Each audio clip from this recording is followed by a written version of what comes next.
Bueno, son las 8:06. Estamos con el ingeniero Carlos Rabascal. Fue candidato a la vicepresidencia de la República por UNES.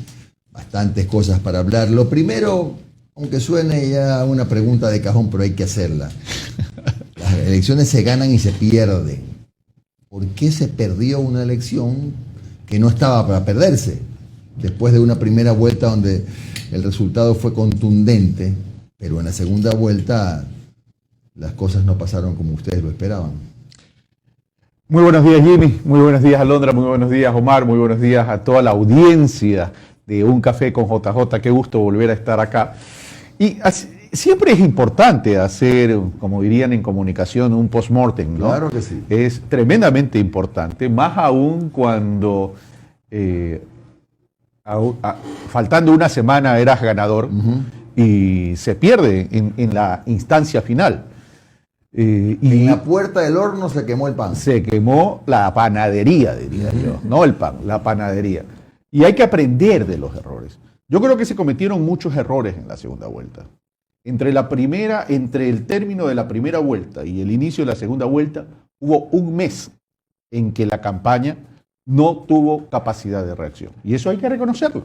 Bajó los decibeles la campaña. No solo que bajó los decibeles, hubo una desconexión. Y hubo una desconexión importante en términos de interpretar el resultado de la primera vuelta y, adicionalmente, darle una lectura adecuada de los movimientos del adversario político.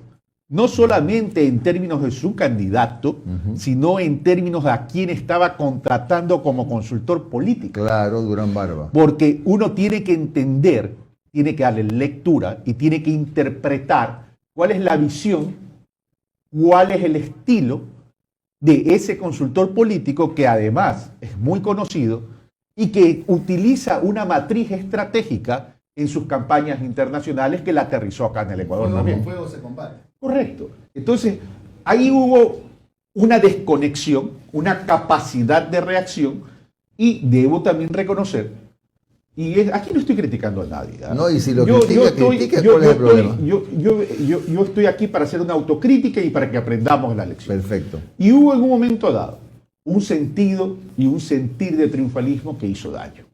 Por tanto, ojalá que se aprenda de esos errores y que ahora haya una capacidad de reacción para fortalecer algo que es importante, que es el progresismo. ¿Y no será que a los candidatos, al binomio, ya que usted habla de triunfalismo, a lo mejor no se le dijo la verdad en torno a cómo iban caminando las encuestas?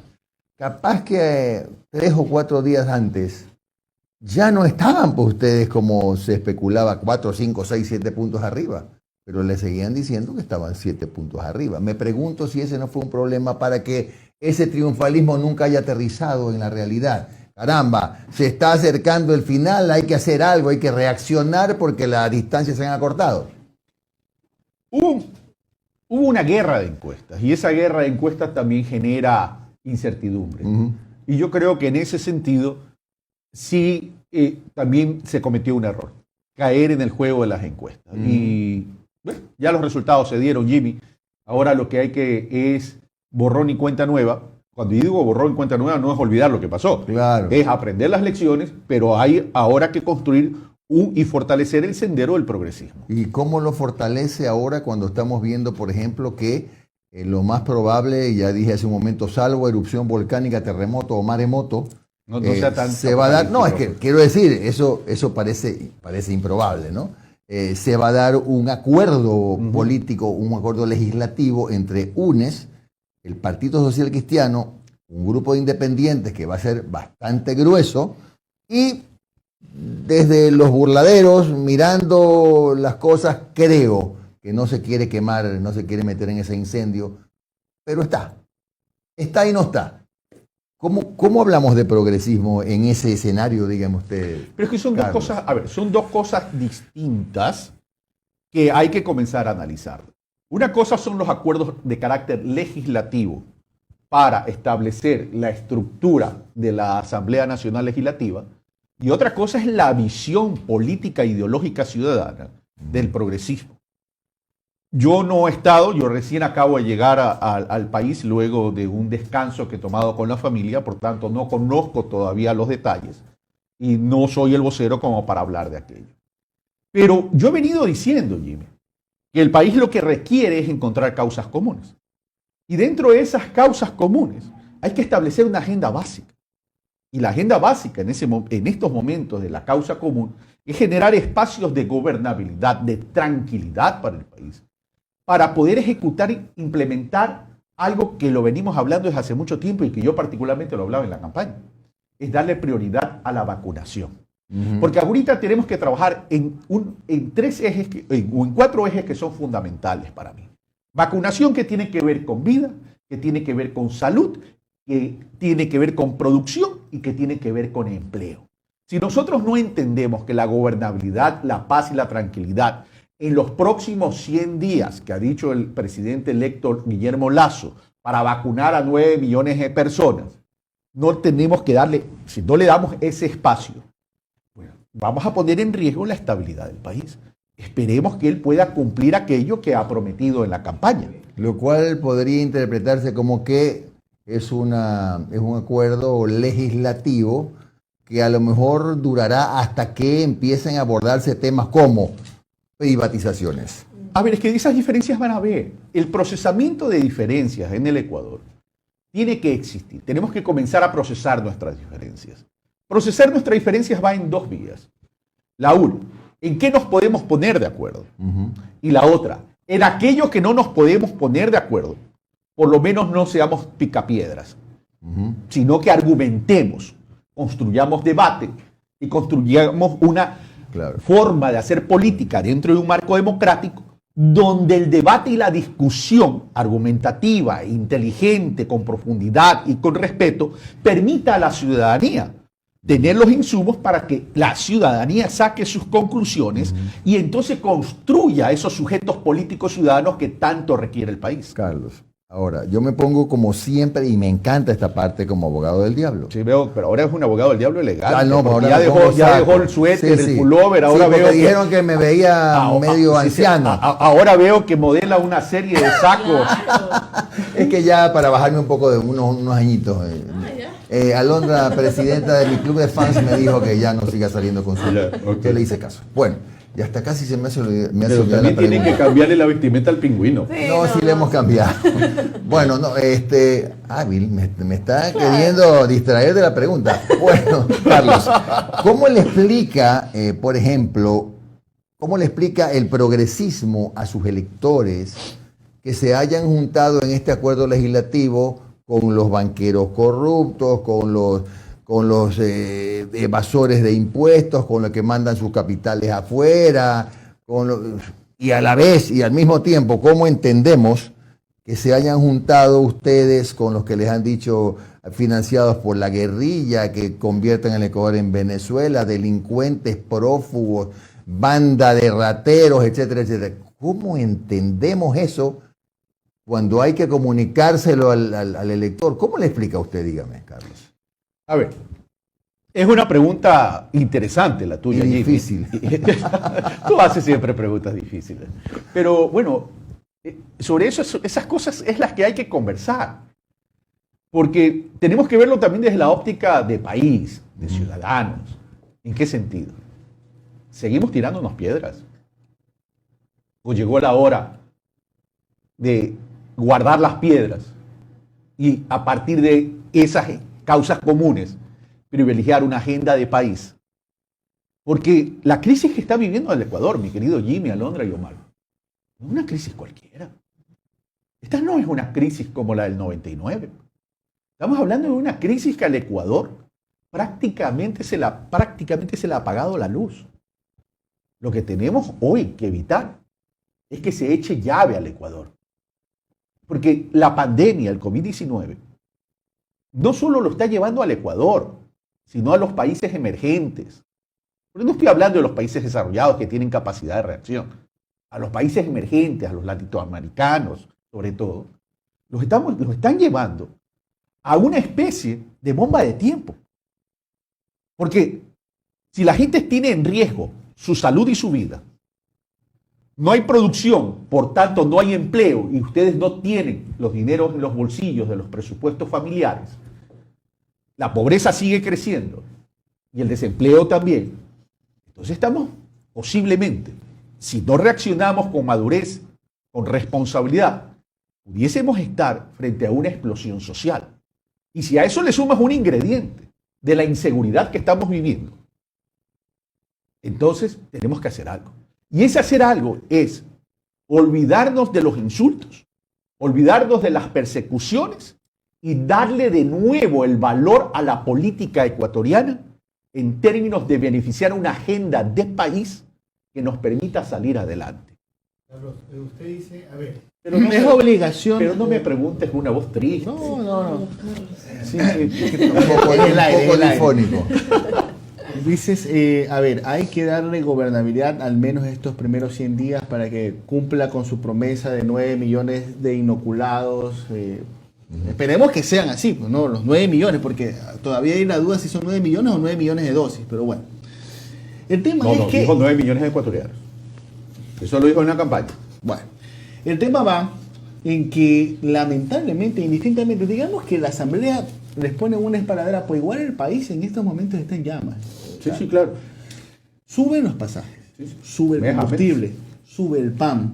Los médicos están en las calles y en las redes reclamando que se están muriendo en los hospitales porque no hay insumo.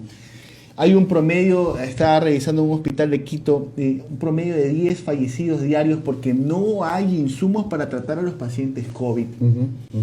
El tema del desempleo, está, o sea, es tan grande los problemas de salud que el tema del desempleo está quedando en segundo plano, que también es terrible el tema del desempleo. La inseguridad, el sicariato todos los días. Este país ya está en llamas, Carlos. Y como decimos acá en los guayacos, la tiene bien jodida Guillermo Lazo. La va a encontrar bien jodida. ¿Qué tienen que hacer los movimientos políticos? Realmente sin perder la línea. Sí, porque eso es importante, Carlos. Tú usaste una expresión, ponerle un esparadrapo a los asambleístas. Es que no se trata de ponerle un esparadrapo. Y yo recuerdo mucho la entrevista que me hicieron ustedes el día de las elecciones. Me refiero a la segunda entrevista. Cuando hablábamos de la gobernabilidad. Y últimamente se habla mucho de la gobernabilidad. Entonces lo primero que tenemos que aprender es qué es la gobernabilidad. ¿Qué definimos como gobernabilidad? La gobernabilidad no va a estar dada por los acuerdos de la Asamblea Nacional Legislativa. La gobernabilidad va a estar construida y se tiene que construir. Es a partir de la paz y tranquilidad de los pueblos. Porque si 6 de cada 10 ecuatorianos viven entre la pobreza y la informalidad, entre la vulnerabilidad y la informalidad, ahí tenemos un problema social que se traduce en todo aquello que tú estás mencionando, pues, Omar. Entonces, ¿qué hay que hacer? Reconocer el problema, porque si no reconocemos el problema es agrandarlo. Y ahí entonces viene, a partir de esa comprensión, ese entendimiento, que la clase política construye la agenda común, encuentran las causas comunes. Hay que juntarse, no por el poder, hay que juntarse para poder resolver los problemas de esos 6 de cada 10 ecuatorianos. Porque si no lo hacemos en este momento, el país se nos va de las manos. Aquí no se trata de mirar a otro lado cuando se traten los temas de privatización, no. Ahí va a haber que debatir. Y hay que establecer las diferencias. Pero no a pretexto de las diferencias, no vamos a dejar de encontrar esas causas comunes en aquello que tú mismo has mencionado. Yo siento que, dígame que soy apocalíptico, lo que quiera, pero yo siento que el país está a punto de estallar. Por eso es que hay que reaccionar, Omar. Yo lo siento y me preocupa que, por ejemplo, este gobierno saliente, ya ayer el diario El Comercio publicaba que se incrementa el presupuesto para comprar equipos antimotines. O sea, como preparándonos porque no pudimos solucionar el hambre, pero tampoco te vamos a dejar que levantes la voz porque tienes hambre. Sí. Mientras la gente se sigue muriendo en los hospitales. Ahora, tampoco la idea no es llegar a lo que está viviendo nuestros hermanos colombianos en estos momentos, ¿no? O sea, sí, es una legítima protesta en Colombia, pero ojalá no tuvieran que haber llegado a eso. Eso es lo ideal. El tema de las legítimas protestas, que hay que aplaudirla y hay que fortalecer esa legítima protesta, que acá tenemos el derecho a la resistencia, que lo llamamos constitucionalmente, es que es una línea tan fina, porque otros grupos que son violentos se aprovechan de eso. Y eso es lo que tenemos que evitar. Y la única forma de evitar eso es recuperar la opción de vida, de salud, de producción, empleo. Es decir, recuperar el concepto democrático de construir esa sociedad de bienestar a partir de la equidad, a partir de la equidad y de las oportunidades. Eso es lo que tenemos que hacer. Yo vengo a hablar acá como Carlos Rabascal. Yo soy parte de UNES. Porque aquí también, no digo aquí en el programa, Jimmy, se malinterpretó diciendo que yo estoy tomando distancia. Yo no he tomado distancia de nada. Mi respuesta frente a una pregunta es ¿qué debería hacer la Revolución Ciudadana? Yo dije, yo no puedo opinar por la Revolución Ciudadana, como tampoco puedo opinar por Centro Democrático, porque yo no soy afiliado pues, ni a ninguno de los dos partidos. Yo soy independiente en ese sentido. Yo formo parte de UNES porque formo parte de un movimiento que se llama Surgente. Pero no puedo opinar por los partidos. Pero esta unidad, y vengo a hablar por la necesidad de seguir fortaleciendo el camino en la construcción del progresismo, en un progresismo moderno, en un progresismo que enfoque la política pública orientada al ser humano y para que tenga sentido aquello. Porque de lo contrario, vamos a seguir en la coyuntura y en todas las intervenciones, en todas las entrevistas vamos a hablar es ¿por qué hablar con el uno? ¿Por qué hablar con el otro? Cuando tenemos que hablar es del principio y el fin de la vida, que es el ser humano. A cualquier costo. No, a cualquier costo no. El fin no justifica los medios, mi querido Diego. No, estoy de acuerdo con usted, pero por eso pregunto, Carlos, ¿no habría sido más alineado con el progresismo, por ejemplo, construir esa mayoría con Pachacutic? A ver, hubiera sido lo ideal que todo el progresismo se unifique. Todo el progresismo se unifique. Eso es lo ideal. Pero el tema es que cuando tú encuentras la falta de confianza y la falta de credibilidad para poder construir, entonces no lo puedes hacer, pues, hermano. No lo puedes hacer. Tú necesitas es un sendero de credibilidad, un sendero de confianza. Porque los acuerdos no es lo que está dado en el papel. Los acuerdos es que eso que puede estar dado en el papel se pueda llevar a cabo en la práctica, en la implementación y en la realidad. Pero si al día de mañana comienzan las infidelidades, entonces, ¿va a haber acuerdo? Una última. Pero no ¿Qué? A ella sí.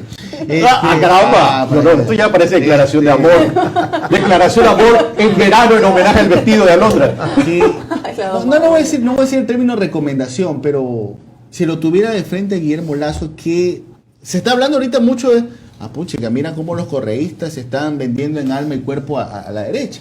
Pero también, ya hay mensajes, hay un periodista por ahí que le dijo primer aviso a Guillermo Lasso. Sí. O sea, le está contando ya como que él tiene que estar contabilizando y poniéndole una raya al presidente electo. ¿Qué tiene que hacer el gobierno? Con respecto también a su electorado, que ya hay algunos que están cabreros también. Hay cosas que son estructurales, que hay que atender y que va a tomar un tiempo. Así como se habla de la educación financiera, hay que comenzar a hablar de la educación ciudadana y política. Esto no es un partido de fútbol, donde se llenan las graderías de un estadio y donde los fanáticos, como se conocen a los aficionados a determinados clubes, comienzan a gritar y pierden la capacidad de racionalidad. La capacidad de raciocinio tiene que ver con la identificación de los problemas que pueden generar explosiones sociales. Y para aquellos que comienzan a gritar, yo lo único que los convoco y los invito es que reflexionemos sobre el país, reflexionemos sobre la real situación que está viviendo el país. Yo no estoy justificando a nadie. Lo que estoy hablando es que tenemos prioritaria, urgente y emergentemente de entender y comprender que si no hacemos algo en términos de esas causas comunes para sacarnos de la crisis, vamos a vivir una crisis peor que tiene que ver con la explosión social. Y tú mencionaste Colombia. Cuando tenemos una pobreza extrema que va creciendo y una clase media que pasa a los niveles de la pobreza, los riesgos de espacios subversivos son grandes. Si no, preguntémosle a Colombia. Ahora sí. Ahora sí, el verano me va a hacer preguntas. Carlos, a ver, el tema de hoy justo era el futuro del progresismo, y yo quería preguntar algo totalmente básico, pero que es una pregunta que se hacen muchas personas porque no entienden, meten en un mismo saco el socialismo, el comunismo, el progresismo, la izquierda y ahora el correísmo también, porque parece que es una nueva línea política. Si uno está a favor de que haya salud gratuita para todos y de calidad, eres correísta, por ende ya estás en otra posición. Si uno está a favor de una educación también o de que todas las personas tengan los mismos derechos, ya eres correísta o eres comunista. ¿Qué es el progresismo y cómo funcionaría el progresismo, esta palabra aquí en Ecuador, teniendo a un gobierno de derecha? ¿Qué es lo que hay que hacer a aquellas personas que se sientan progresistas o que tienden por esta línea? A ver, el progresismo es un espacio de convergencia. ¿A partir de qué? A partir del pensamiento, de la visión de la vida y de tus reales preocupaciones. ¿Y cuál es la visión? Es el ser humano, es la sociedad en su conjunto. Es decir, la política social es fundamental como un eje vertical, estructural y transversal en el progresismo. Políticas sociales que vayan orientadas a mejorar las condiciones de vida del ser humano. Y eso se va a fortalecer a partir de políticas de carácter económico que permitan una reactivación económica y productiva para generar empleo, para generar trabajo, para garantizar las iniciativas privadas de los ciudadanos que permitan generar flujos financieros para poder sostener esas políticas de carácter social. Ese es el progresismo. La política social en función de qué. La Constitución de la República del Ecuador habla del buen vivir. Pero ¿podemos alcanzar el buen vivir si no tenemos un buen convivir? No podemos. Y dentro de ese buen vivir y buen convivir está la salud para todos, de derecho universal y gratuito, la educación, la seguridad y la justicia social como un paraguas de todo. Claro. Ahora, este discurso que lo vimos inmediatamente, pero el mismo domingo lo escuchamos, bueno, no solo de ustedes, sino después con las declaraciones de Andrés Arauz, después con las declaraciones de Rafael Correa, de la gobernabilidad, de lograr un mejor país. Es un discurso que tal vez estoy equivocada, pero yo no lo había escuchado antes. Habían otro tipo de reacción, de acciones y reacciones ante ciertas políticas. ¿Esto ahora es permanente? ¿Se va a quedar este discurso de conciliación? ¿O realmente lo pregunto porque mucha gente después del domingo dijo, no, ahora sí, vamos a hacer la resistencia y vamos para afuera y vamos para las calles? Sin embargo, se nos dijo, tranquilos, vamos a tratar de gobernar también desde la ciudadanía. ¿Pero esto es por ahora o hay otro tipo de resistencia adentro que en algún momento tendrá que salir? A ver, aquí hay dos cosas que hay que analizar. Uno, el señor Lasso todavía no se posesiona. Claro. Y ya estamos hablando de salir a las calles. En algunos sectores. Claro. Es absurdo. O sea, dejemos por lo menos que Guillermo Lasso se posesione, que comience a gobernar, ver qué tipo de leyes envía, ver qué tipo de políticas comienza a implementar, para recién ahí pues poder opinar. Pero cuidado, comenzamos a hacer una resistencia antes de saber qué es lo que va a pasar. Antes de saber de lo que va a pasar en función de su gestión gubernamental. Porque sí hay algo que sabemos que puede pasar, que es la agravación de la crisis, que se agrave la crisis, que vaya increciendo, si es que no llegamos a determinadas acciones y causas comunes que nos permitan salir de esa crisis. Claro. Ahora bien, yo por eso hablo y diferencio la gobernabilidad. Los acuerdos políticos en la Asamblea Nacional Legislativa son unos, pero la verdadera gobernabilidad tiene que estar en las calles. Y cuando hablo que la gobernabilidad tiene que estar en las calles, hablo que la gobernabilidad tiene que estar en la erradicación de la inequidad y en la erradicación de la pobreza. Y ahí entonces se resalta el elemento más fuerte del progresismo, Claro. que son las importancias de las políticas sociales. Si Guillermo Lasso no entiende que su gobierno tiene que salir de esa política de austeridad, de esa política de simplemente un equilibrio macrofiscal, entonces no va a tener los resultados en términos sociales y ahí sí se pudiese crear un problema. Y ahora la última pregunta, Jimmy, y se lo pregunto como comunicador también. El rol de la prensa que se tiene desde el domingo, que ya se dijo que Lasso sería el presidente electo. Ya ayer no solo vimos a este periodista diciendo cuidado, primer aviso, sino que vimos otros artículos diciendo cuidado también por otro lado.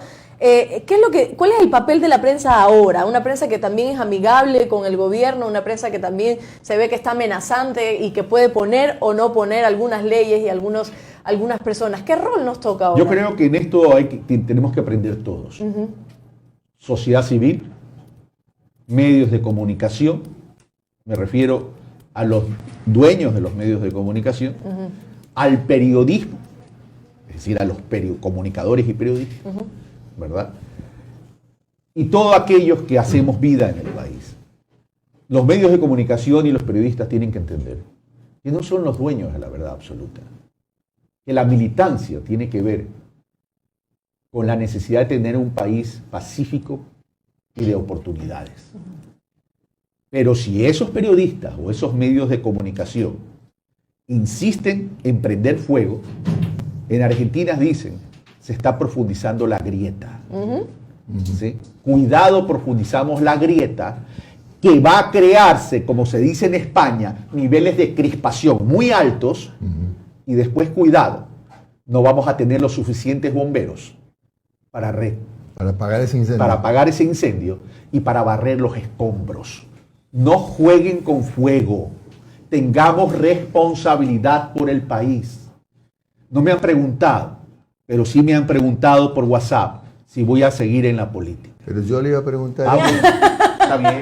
Yo le iba a preguntar puntualmente. Desesperado, claro. Dependiendo de su respuesta, Carlos, a esta pregunta le decía la repregunta. ¿Usted va a seguir en UNES? Estoy en UNES. Y voy a seguir en UNES y voy a seguir en la política. Ya me contestó las dos entonces. Ya está. Va a continuar haciendo política. Sí, por supuesto que sí. Muy bien. Por supuesto que sí, tengo una responsabilidad con la gente. Esto no es que participas en una campaña y te fuiste, pues. Le hablaste en el oído, enamoraste y te fuiste, pues. No. Yo tengo una responsabilidad con mi gente, con mi pueblo y con mi país y voy a seguir construyendo.